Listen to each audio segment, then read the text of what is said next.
According to the U.S. Census Bureau, as of 2019, 2.5 million grandparents were responsible for raising grandchildren. They stepped in as the mom or dad. And my next guest did just that. At the age of 64, Wanda Irving became the sole guardian of her newborn granddaughter. And because of it, she spent the last 5 years becoming a champion for maternal health for Black women. Take a look at her story. My granddaughter Soleil is the light of my life. She is smart, she's fearless, and she's so incredibly charismatic. It's very difficult every day to look at her because I see my daughter. My daughter Shalon died 3 weeks after giving birth to her daughter Soleil due to complications from high blood pressure. It had always been Shalon's dream to be a mother. And when she became pregnant, she was totally overjoyed.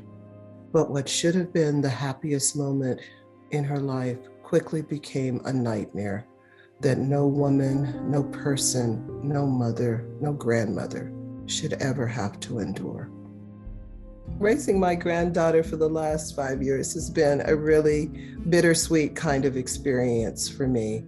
You know, sometimes she calls me mama instead of, Nana. And I tell her, you have one mom, just one. I don't want to ever take the place of your mama. I do what I do, not only for my daughter Shalon, but for my granddaughter Soleil. Please welcome Wanda Irving to the show. Wanda, thank you so much for joining us. It's an honor. It's an honor to have you here. Thank you. In the midst of your grief, you have been a champion for other women, other moms.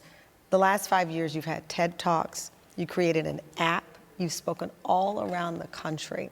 What was very clear to you that the world needed to know about the number of Black women who still die in childbirth?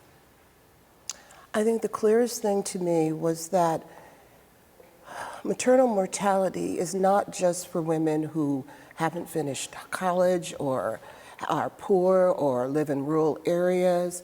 It has no respect of person, so to speak. Because my daughter she had a dual PhD, she had 2 masters, she was in the US Public Health Service, she was a champion for health equity, she was an epidemiologist at the Center for Disease Control. She was a champion for health equity, yet she fell victim to the same type of inequities that she fought so hard to change. When Soleil said to you, Mom, tell me about that. It hurt my heart, and I have to explain to her each time that I'm not her mom. She can call me grandmommy if she wants to, but she had the most wonderful mom in the world, and I don't want her to make little of that. I mean, her mother was fantastic. She was just an amazing woman, and I don't want to have anyone compared to that, not even me. She sees the pictures every day. She knows her. She says, my mom would do this, or my mom would say that. It's like, you're absolutely right. And that's what I want her to keep in her heart.